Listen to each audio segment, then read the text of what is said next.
வணக்கம் நண்பா, rule your mind சேனல்ல இருந்து நான் உங்க ராஜேஷ்.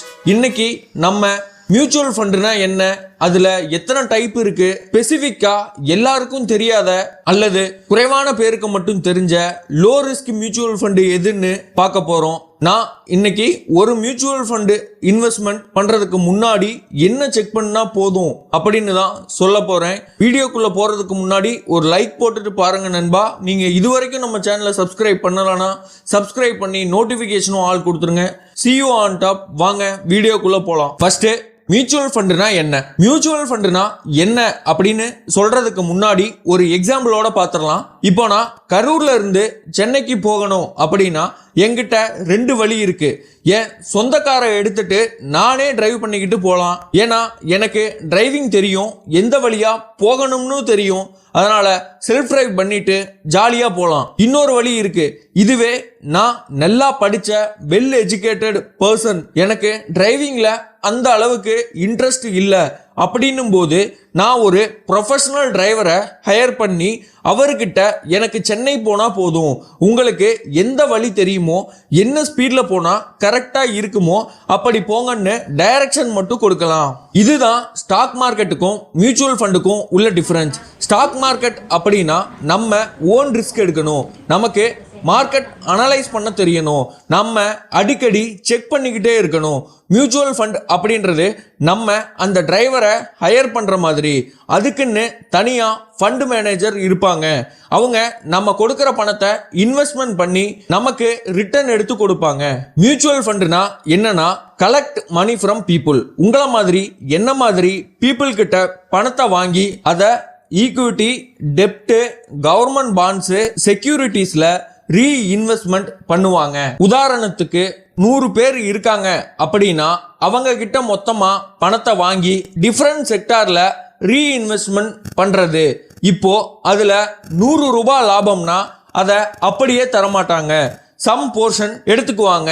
நம்ம பணத்தை மேனேஜ் பண்ணி தரனால மேனேஜ்மெண்ட் எக்ஸ்பென்சஸ் போக மிச்சத்தை நமக்கு கொடுத்துடுவாங்க. யூசுவலா மேனேஜ்மெண்ட் எக்ஸ்பென்சஸ் 1% இருந்து 3% நம்ம இன்வெஸ்ட்மெண்ட் பண்ணின அமௌண்ட்ல இருக்கும். இப்ப உங்களுக்கு கிளியரா புரிஞ்சிருக்கும் மியூச்சுவல் ஃபண்ட் எப்படி ஒர்க் ஆகுதுன்னு. புரிஞ்சதுன்னா எஸ்ன்னு கமெண்ட் பண்ணுங்க. ரெண்டாவது, எத்தனை டைப் ஆஃப் மியூச்சுவல் ஃபண்ட் இருக்குதுன்னு பார்த்துடலாம். இனிஷியல் ஸ்டேஜில் ஒவ்வொரு கம்பெனியும் ஒரு மியூச்சுவல் ஃபண்டு வச்சிருந்தாங்க. உதாரணத்துக்கு ICICI mutual fund, HDFC mutual fund, Aditya Birla mutual ஃபண்டுன்னு நிறைய இருந்துச்சு. இன்வெஸ்டர்ஸ்க்கு எதுல இன்வெஸ்ட்மெண்ட் பண்றது அப்படின்னு பெரிய குழப்பமா இருக்கும். அதனால செபி என்ன பண்ணாங்க அப்படின்னா, செபினா உங்களுக்கு தெரியும்ல, security exchange board of India. நம்ம இந்தியாவில் stock market and mutual fund மார்க்கெட்டை கண்ட்ரோல் பண்றது இவங்க தான். செபி ஸ்ட்ரிக்டா ரூல்ஸ் கொண்டு வந்து இப்போ 5 டைப் தான் மியூச்சுவல் ஃபண்ட்ல இருக்கு. ஈக்விட்டி ஃபண்டு, டெப்ட் fund, hybrid fund, solution oriented fund, other fund, இல்லனா இண்டெக்ஸ் ஃபண்டு. இந்த 5 டைப் தான் இப்போ இருக்கு. First, equity fund. Equity fund அப்படின்னா உங்கள மாதிரி என்ன மாதிரி பீப்புள் கிட்ட பணத்தை கலெக்ட் பண்ணி ஈக்விட்டிஸ்ல, அதாவது ஸ்டாக் மார்க்கெட்ல இன்வெஸ்ட்மெண்ட் பண்றது. ரெண்டாவது, டெப்ட் ஃபண்டு. இதுவும் அதே மாதிரி தான், நம்ம எல்லாத்துக்கிட்டையும் பணத்தை கலெக்ட் பண்ணி ஈக்விட்டிக்கு பதிலா கவர்மெண்டோட பாண்ட்ஸ், கார்பரேட்டோட பாண்ட்ஸ், செக்யூரிட்டிஸ், இதுல எல்லாத்துலயுமே இன்வெஸ்ட்மெண்ட் பண்றது. இது லோ ரிஸ்க் கேட்டகரி. ஏன் அப்படின்னா ஸ்டாக் மார்க்கெட்டோடைய ஃப்ளக்சுவேஷன் இந்த டெப்ட் ஃபண்டை பெருசா அஃபெக்ட் பண்ணாது. இப்போ எக்ஸாம்பிளுக்கு கோவிட் வந்தப்போ ஸ்டாக் மார்க்கெட் பெரிய லெவல்ல விழுந்துச்சு. அந்த மாதிரியான டைம்ல இந்த ஃப்ளக்சுவேஷன்லாம் இதை பெருசா பாதிக்காதுன்னு அர்த்தம். மூணாவது, ஹைபிரிட் ஃபண்டு. வேற படிக்கும் போதே உங்களுக்கு ஓரளவுக்கு புரிஞ்சிருக்கும். ஹைபிரிட் ஃபண்ட் அப்படின்னா ஈக்விட்டியில கொஞ்சம், டெப்ட்ல கொஞ்சம் இன்வெஸ்ட்மெண்ட் பண்ணுவாங்க. ஃபோர்த் ஒன்னு, சொல்யூஷன் ஓரியன்டட் ஃபண்டு.